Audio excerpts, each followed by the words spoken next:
The new Shadowspear box set has finally landed from Games Workshop. It is now pre-orderable on their website and is coming out here on Saturday. But what I want to do in this video here today is talk about some of the units that you're going to be getting in that box set. We're getting a whole new Vanguard Primaris range. We're getting a whole new Chaos Possessed range and some new units as well. So joining me in this video, we have Turin alongside me. Say hi, Turin. Hey, what's going on, guys? Thanks for having me. Course. So what we're going to do today is I'm going to talk about the Primaris side as I play Blood Angels, and Turin plays Death Guard, so he is way more equipped to talk about the Chaos side of things. We'll mainly just be going through the individual units as well as the psychic powers that will be added with this box set. And there are a lot of things that are kind of coming out with the new Vigilus campaign, right? We're getting all these great new models. We're getting an Abaddon model. We're getting all these awesome new Primaris. We're getting some new Great Black Legion, and hopefully some other things that'll come as we hear more about Vigilus Ablaze. And really, this kind of opens the door to one of the supplements that was released not too long ago in Urban Conquest. That supplement gave us a lot of rules and things that kind of overall tweak urban combat in Warhammer 40,000, and pretty much every edition has had some form of urban combat tweaking, and I think that this is really what 8th edition's urban combat tweaking is. And I bring that up because a lot of the units for the Primaris, and Turin will of course go into how that is for the Chaos, have a lot of rules that aim a lot at denying cover or shooting things even when they're not visible, stuff like that. It makes me think that Vigilus Ablaze is going to have even more mechanics, or at least a lot of very dense urban warfare. So we'll go into our first unit, the Infiltrator Squad. And these are the new troop choice added with the Shadowspear box. And on paper, these guys seem like a pretty cool option, right? You're getting a really awesome, pretty much a Primaris intercessor, or in so many ways. An intercessor squad is 85 points, just bare bones, no additional models added in, just 4 with their 5th one, their sergeant. Now, Infiltrator squads come at 22 points a pop.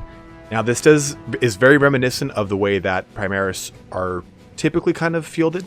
They're almost always a very high point cost and reduced as the edition goes on. I believe Primaris Intercessor squads started at about 23 or 24 points a model. I'm not really sure 100%, but Infiltrators at 22 right now is a very high price point. You do get a lot of really great buffs though, so let's go into those real fast. For one, the biggest thing that stands out is your Marksman Bolt Carbine. It's 6 inches lower than your bolt rifle than you get on Primaris Intercessors, but each unmodified hit roll of 6 made for this weapon's attack automatically hits and results in a wound. So you can really kind of negate having to roll for any wounds if you get some good 6s, some good rolls. They are rapid fire 1, strength is 4, and you do lose the AP that you would normally have on a bolt rifle. And at 22 points a pop, a 5-man unit of these guys is still going to be pretty pricey. If you're looking at that, it's 110 points for them versus the Intercessors, which are at 85.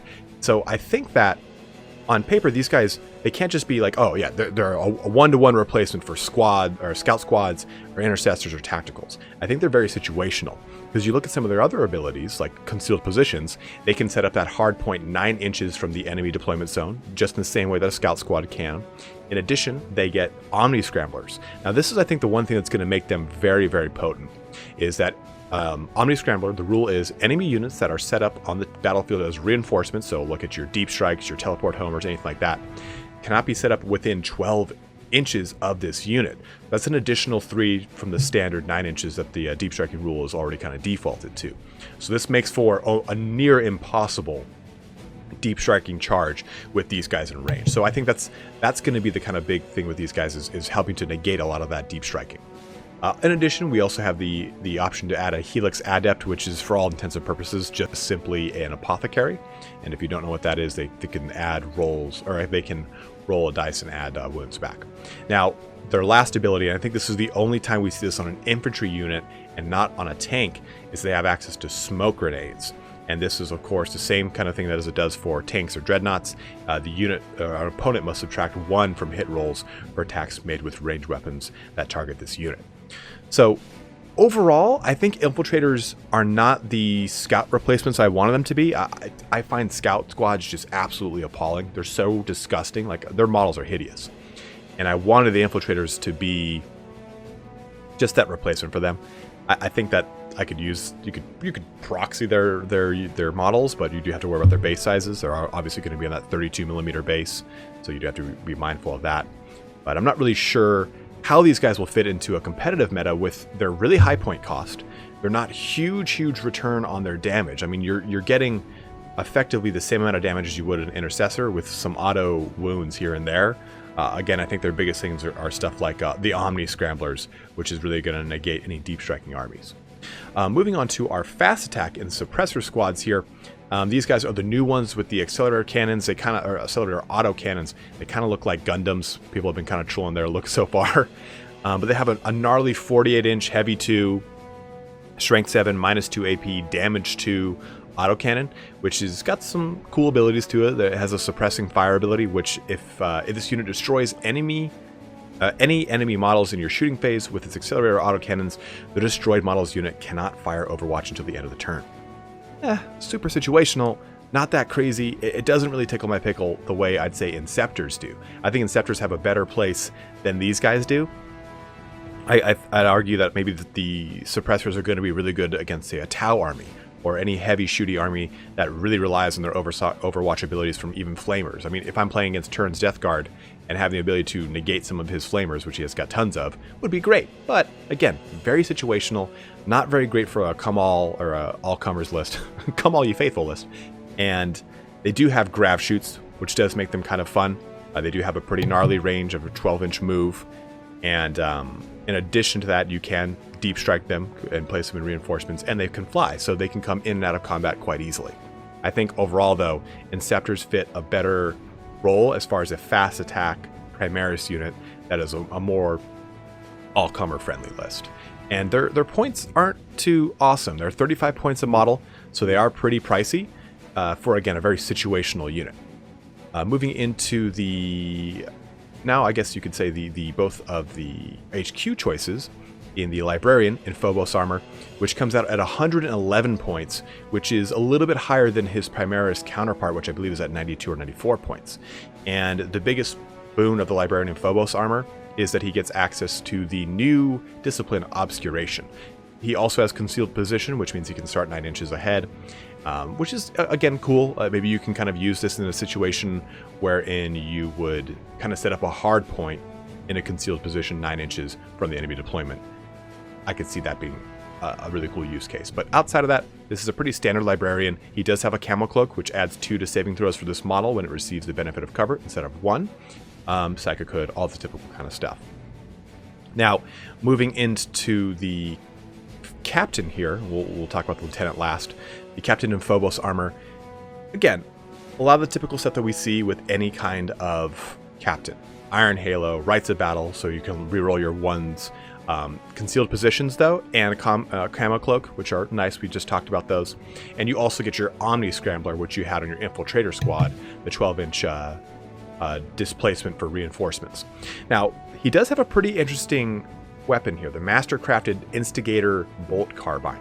It's a 30-inch, heavy 1, strength 4, -2 AP, damage 2 profile weapon. This weapon can target a character even if it is not the closest enemy unit. That is that's a pretty cool characteristic to have, but when you only have 1 shot coming out of this thing, it's not like you're just going to wreck worlds with it. It's just going to be fun to kind of shoot, get some popped shots here and there with this concealed position ability, maybe getting a little bit more opportunistic with it. But again, I think the Captain of Phobos armor is incredibly situational. The Captain himself is 116 points. Now, moving on to our last unit here, the Lieutenant in Phobos armor might be, again, a little bit, I'd say, better according to what the other lieutenants can do. When I look at a normal lieutenant without any abilities, you're looking at 74 points. When you look at the Lieutenant in Phobos armor, he is a little bit pricier at 86 points, but you do get a pretty good weapon on him. Master-crafted Oculus Bolt Carbine, 24-inch rapid fire 1, strength 4, 2 damage profile, and units do not receive the benefit of cover to their saving throws against attacks made with this weapon. So it feels a little bit better. It's got 2 shots attached to it at a 2-up weapon skill. It is still a strength 4 with no AP, but it does 2 damage. So I feel like if you get 2 good shots in there, it equates to 4 damage. Hey, that's not too bad. In addition to that, you get the ability to grab shoot, and you also get tactical precision, which is your reroll of 1 on wounds within 6 inches bubble. So overall, I think the Primaris are very situational, as I've said like multiple times now. But what I think the biggest boon that the Primaris have over their Chaos counterparts in this box set is that you can swap out any of their keywords to make them fit into your faction. You can make a Battleforged, Blood Angel, Shadowspear, Vanguard attachment if you so wish. And maybe this opens the door to Vigilus Ablaze having some sort of specific attachments that'll favor these guys a lot.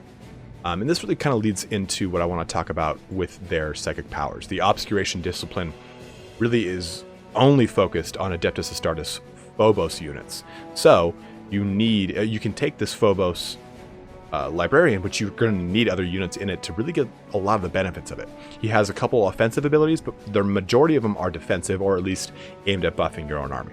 Looking at the first ability, Shrouding, again, targeting your own model here, and this makes it so that until the start of the next phase, enemy models can only shoot this unit if it is the closest target that is visible to them. So, Tur and I were just talking about this before we did the video. It's very similar to the Death Guard psychic ability. What is it? Plague of Flies? It's a Stratagem, Cloud of Flies. Stratagem, Cloud of Flies, which is really great at just hiding infantry units. And in addition to that, you've got Scryer's Gaze. Again, friendly Adeptus Astartes Phobos units only. And reroll failed to hit rolls with ranged weapons. Enemy models targeted do not get the benefit of cover from the target unit. So again, the repeating motif here of enemy models not getting the benefit of cover, stuff that negates cover, or anything like that kind of really helps knock out any kind of urban warfare play, hopefully. Then we're looking at Temporal Corridor. This is I think the third ability here, and target can immediately move as if it were the movement phase, and it must advance 3d6, discarding the 2 lowest ones. Then you also have Hallucination, the next ability here. Enemy unit within 18 inches and visible to the Psyker, so your first offensive ability here. And you subtract 1 from the target unit's leadership. Opponent rolls 2d6, and if the result is greater than their leadership, subtract 1 from hit rolls for the unit until the start of your next psychic phase. So a great way to shut down a pretty heavy shooty unit, especially with reducing a lot of the leadership of things that are primarily around 6, 7, or 8. You can reduce it to a pretty easy number to beat with the 2d6.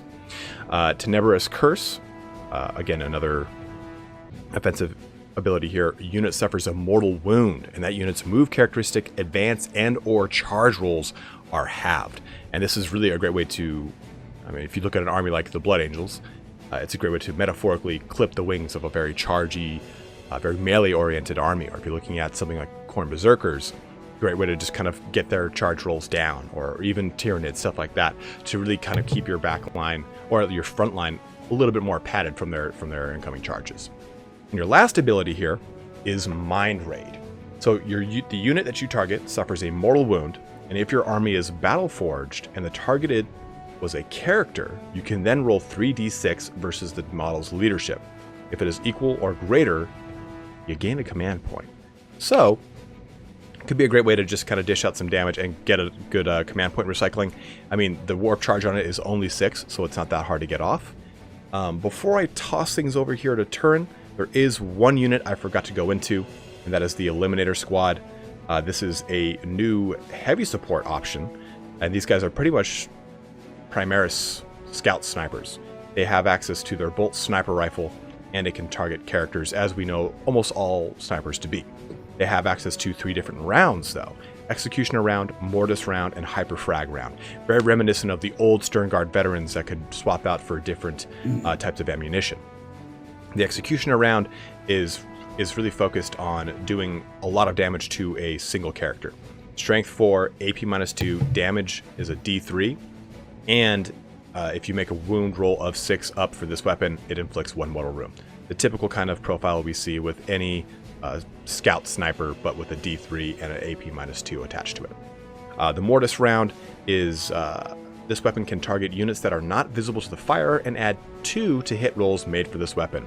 Units do not receive the benefit of cover for their saving throws against attacks made with this weapon as well. So again, -1 AP on this one, aimed at, again, shooting things in cover, urban conquest, urban warfare kind of scenario.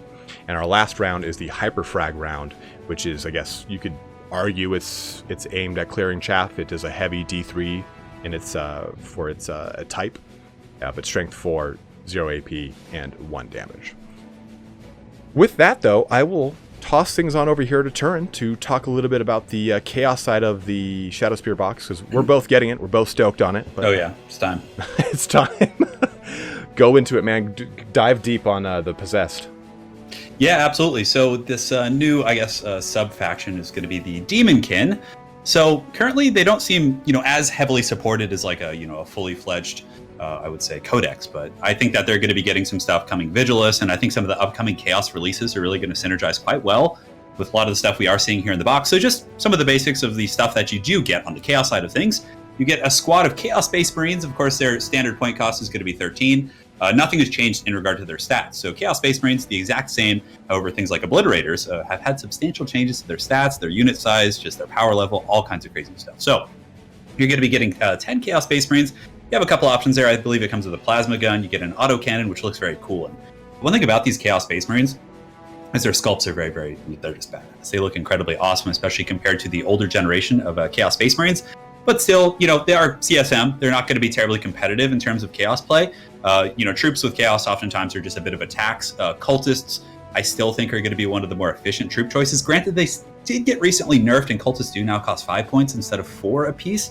So there is an argument to be made now, whereas before, it was just clear cut. It was like, you take Cultists, that's going to be your bread and butter. But now you're getting the Chaos Space Marines who, might be, worth considering, especially considering the sculpts are quite a bit cooler. But yeah, they come with a chain axe, plasma pistol, plasma gun, and then you get the autocannon as well. So it does give you the option to split them up into 2 squads. You can kind of almost form a battalion with this box. Not quite, but yeah, for anyone who's a fan of Chaos, if you play Black Legion, any of the other Traitor Legions, these guys are going to be great for kit bashing. Let's say you want to play World Eaters and you're kind of not a huge fan of the old Khorne Berserker models, you could easily probably, kit bash these guys and make some pretty badass troops. So just standard CSM, nothing special there. The next troop we're going to be talking about, and this is probably one of the most hot button issues here, is going to be the new Obliterator. So these giant man children, if you look at the models, they kind of just look like giant legit man babies. But anyways, yeah, they totally do. But so Obliterators, for 3 of them before, it cost, I believe, 191 or 195 points. And these guys were like the staple of so many different Chaos builds. I mean, Chaos can get access to some really good anti-tank tools through Forge World, but aside from Forge World, Obliterators were probably one of the best choices because they're infantry. They have a nice little invuln save, which is cool to 5 up. But I'm talking about old Obliterators right now, and they were 191 points. They have, strength 6 shots, plus D3, D3 AP, D3 damage. And you could use veterans on them, plus Endless Cacophony by marking them with Slanesh, and they could shoot twice. And I mean, with rerolls and using some command points to make sure the damage is high, you could pretty much take down almost, most typical vehicles and do a ton of damage to knights and some of the stuff that's very common in the metagame. But they were just a staple of many Chaos builds, just a very, very good unit, especially if you mark them with Slanesh. So let's take it back. So Obliterators before were a little bit softer. They didn't really have any melee tools. So the new man children, these new Obliterator models, Jesus, it's such a good moniker for them. It's perfect. So instead, the old ones were Assault 4. These ones are now Assault 6. Everything else is the same regarding the flesh metal guns, 6 plus D3, D3 AP, D3 damage. And that they're now Strength 5, Toughness 5, and they have 4 wounds instead of 3. So they're a little bit tankier, they're tougher. But the big issue being is that they get a little bit more firepower, but I mean, Obliterators, I find that things in 40k are a little bit better if they serve a singular purpose. I don't like hybrid units that are a little bit decent at melee, a little bit good at shooting. I think that you need to go all in and really maximize the effectiveness of units at whatever they're good at. So Obliterators are a little bit better in melee now. They've added a melee profile called Crushing Fists, which is going to be a Strength 6, -1 D3 damage, which isn't bad, but it's pretty rare you're going to be getting them close enough. I mean, I guess they're going to be targeted by infantry and things like that to get them in combat and tie them up. So they are better in that respect. But the biggest issue is that they're now 115 points apiece. So for 2 of these things, it's going to be 230 points. If you want a squad of 3, that's going to be getting into Gilliman territory or Guilliman or whatever you say his name. Potato. It's yeah, whatever. It's super expensive, and I think that kind of in terms of competitive plays, you're still going to see them in local game stores and maybe some local ITC tournaments and things like that. But if you're looking at them as an objectively high level competitive pick, I think this is going to maybe take them out of the running unless there's some supplements or special kind of detachments that may be coming with Vigilus, the new Vigilus expansion coming up, that might make them a little bit better. But for casual play and even higher level play, right below tournament level play, I think they're still going to be very good because they still benefit from the stratagems.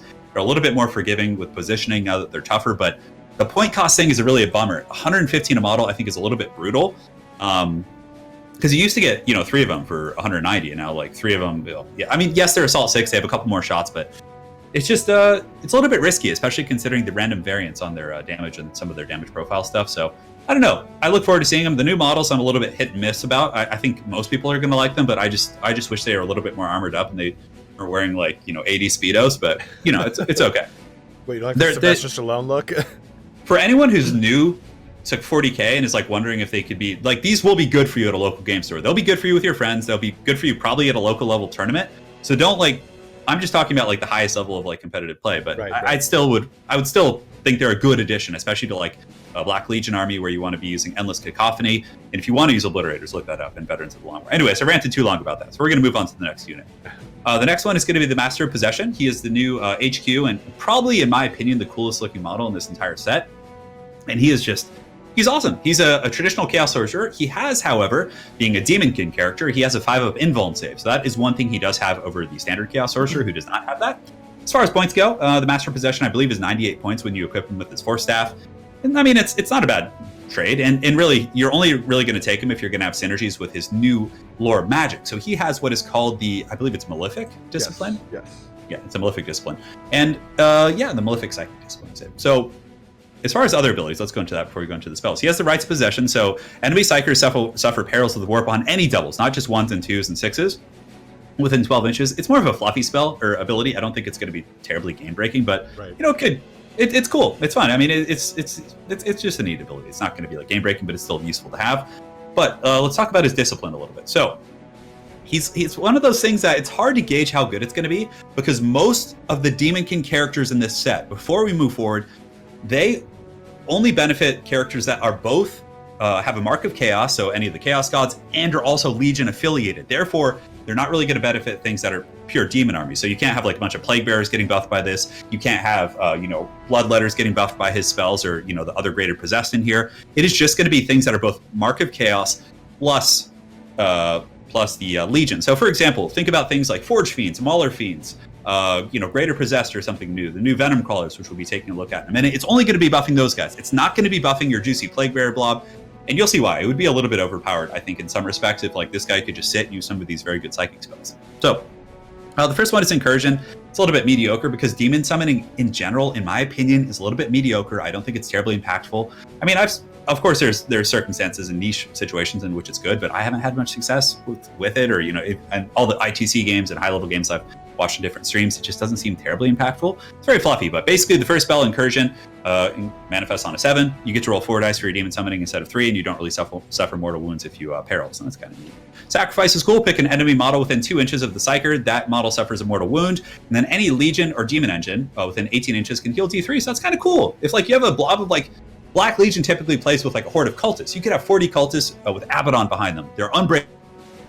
You sacrifice a cultist, it's what, 5 points to heal D3 damage off like a massive demon engine? It's a cool ability. I actually like that quite a bit. So I think sacrifice is fun. It manifests on a 4, which is pretty much guaranteed, especially with rerolls. So if you have like a big old demon engine, like the Venomcrawler, the Forge Fiend, Mauler Fiend, whatever, and maybe some of the new stuff, could be quite cool.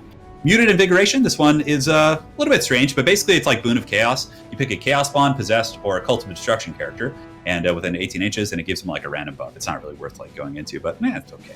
One of the probably weaker, more haggard ones here. Possession is probably my favorite. Granted, I don't know how good it's going to be, but it's really cool and fluffy. So your Psyker becomes just the Destroyer of Worlds. He gets AP +2, so he's going to be like AP -4 with his Force Staff. I think. Let me go ahead and double check. The Force Staff base is -1, so it'll be -3, which is pretty good. And if he kills a character, you get to add a free Chaos Spawn to your army, which is 25 points, which, hey, you're killing a character, you're getting some damage characteristics, you get a free Chaos Spawn, which is neat. But if you kill an Adeptus Astartes or an Heretic Astartes, so if you're playing another Chaos player, or if I'm playing Italian Spartacus, for example, and you kill and you kill a character, which is fairly likely, I mean, with the buff to the AP and the damage output, you get to put a Greater Possessed in your army, which is a 70-point model, if I'm not mistaken, and we'll get into that later, but it's pretty cool. Lastly, if you kill a vehicle, it automatically explodes, and the Psyker ignores all the damage from the explosion. So it's so fun. It's so fun. I'm excited to see that. Then you have the Cursed Earth. So until your next Psychic phase, friendly Legion Demon. So remember, it has to meet all the qualifiers.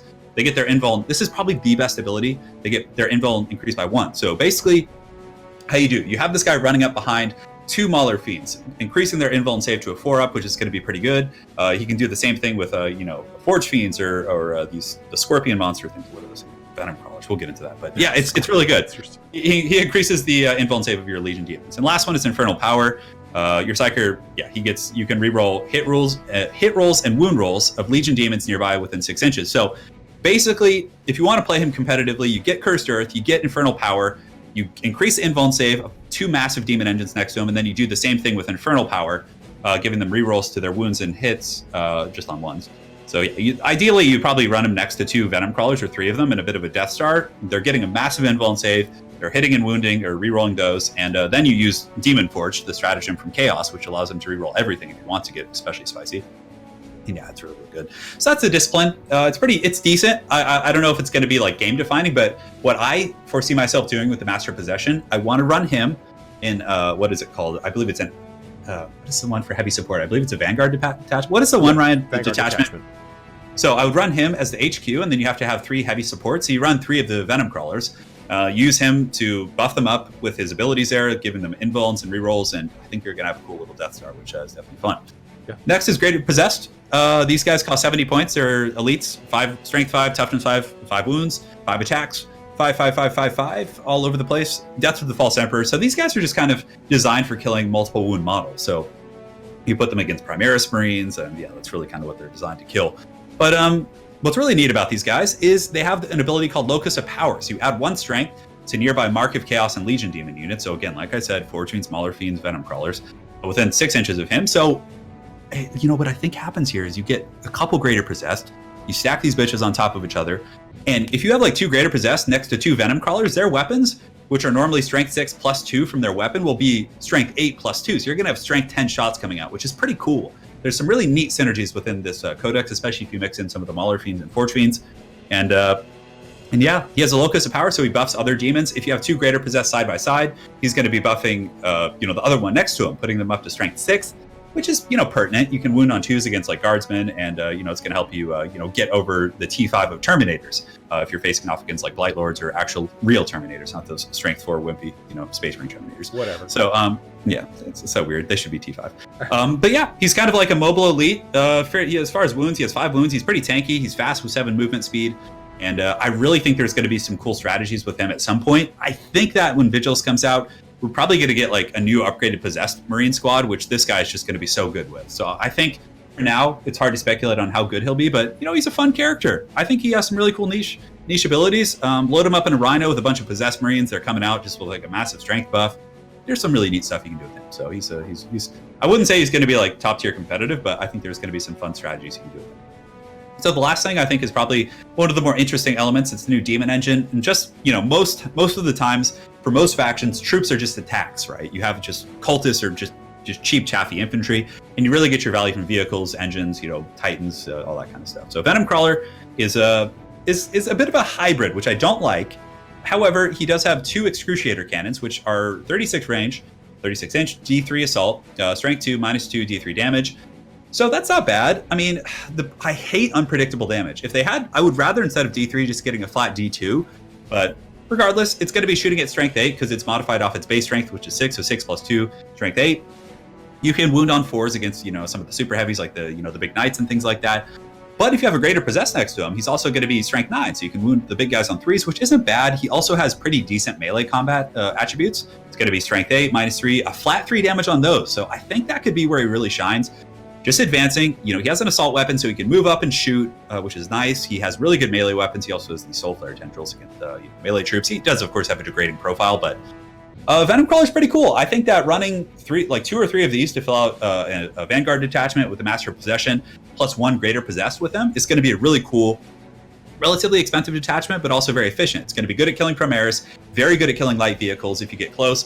The biggest, crappiest thing about the Venomcrawler is its weapon skill and ballistic skill are 4. God damn it, just give us 3. Like, 4 is just so haggard and so inconsistent. But if you do have the Master Possession and you manifest that psychic power, they are going to be re-rolling hits of 1 and wounds of 1, which is going to make that a little bit more manageable. It's just so annoying that they have that weapon skill and ballistic skill. As far as attacks go, let's see, the attacks is going to be for their melee profile. I'm looking at the stat card right here. It says the attacks is it's cut off on the same, but I would imagine it has like 4 or 5 attacks, give or take. But yeah, on the leaked list, it's actually cut off, so I can't quite see that. But he has a 5-up invuln, which is cool when he explodes, of course. He does give 1 to demonic ritual summons. I don't think that's good right now, but maybe with some of the new stuff in Vigilus, it could be good. But yeah, it's a really cool unit. I'm actually going to be running it. I'm going to run a Death Guard battalion, so I'm going to run Typhus, my Poxwalkers. I'm going to run my Bloat Drones, and then on top of that, I'm going to have a secondary detachment of 3 of these guys, plus a Master of Possession. So he's going to be like floating behind them with his Pimp Cane, just having a good time. And these bad boys are just going to be advancing with the Bloat Drones. It gives you a little bit more heavy hitting stuff against like vehicles.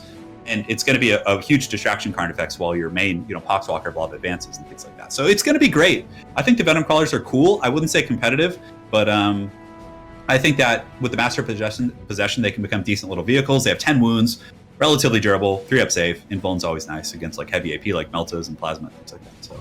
So that's the Venomcrawler, and I think that's about it, Bob. I think we're through all the Chaos stuff. Just a general summary of things. Chaos Space Marines are just, fun. The Greater Possessed, I think, are going to have some cool applications. Once we do get some new stuff in Vigilus, Master Possession is going to be really fun to run with Venomcrawlers. Could even be competitive, and on a like semi-competitive level. I don't think it's going to be like anything to contest with like a Castellan and Imperial Soup, but sure, yeah. We'll see. And the Obliterators, I think, are the big losers here, getting that point increase. I don't think it's worth it. I still think they're decent, but it's definitely it kind of puts them down a bracket in terms of their efficiency. But then again, guys, just take all this with a grain of salt. When, Dark Imperium came out, Fetid Bloat Drones, so I think we're like close to 200 points now. Like they got like a point drop of like 30, 40, 50 points. And now they're super good. Same with Plague Burst Crawlers. All this is going to get dropped. I think Games Workshop just takes a very careful approach because they don't want to release this obscenely overpowered model. And yeah, so it's going to get dropped eventually. I think everything here, including the Primaris stuff, will. But for now, totally. That's pretty much it. So yeah, enough of my ranting. I'll hand it back to Italian Spartacus, the Lord and protector of this channel. And yeah, thanks for having me, man. Yeah, man, absolutely. And I totally agree with you. I think that this is a really cool foray into Vigilus Ablaze. I think that a lot of this stuff is going to get either complemented or supported heavily with that supplement, however it kind of adds into things. The rules for Abaddon will be in there, and they'll be redone. Maybe we'll get stuff like Khorne Berserkers, who knows? And maybe we'll get a whole bunch of different stuff that kind of goes with the Vanguard Primaries that they're releasing. Maybe Dante will swing it out of nowhere, and we'll get a whole new range of Blood Angel special characters. Maybe that's me just wishful thinking. But don't you already have like 70 characters in Blood Angels? Dude, I think that's like 73. There's so many, 73 dude. Now? There's so many of them. But like that's the thing is like when you look at these units, it's hard for someone who has been playing the game, is like plays with standard ITC format and looks at these things and goes, man, okay, the Infiltrator squad I can see is pretty useful here and there. The Suppressor squad, like you were talking about, the Obliterators are your big losers. I think the Suppressors are the big losers of the Primaris range. Their models are kind of wonky as is, and I think that they're so situational and they don't really output a whole ton of damage for their points cost that you can just get, I feel like you can get way better use out of them.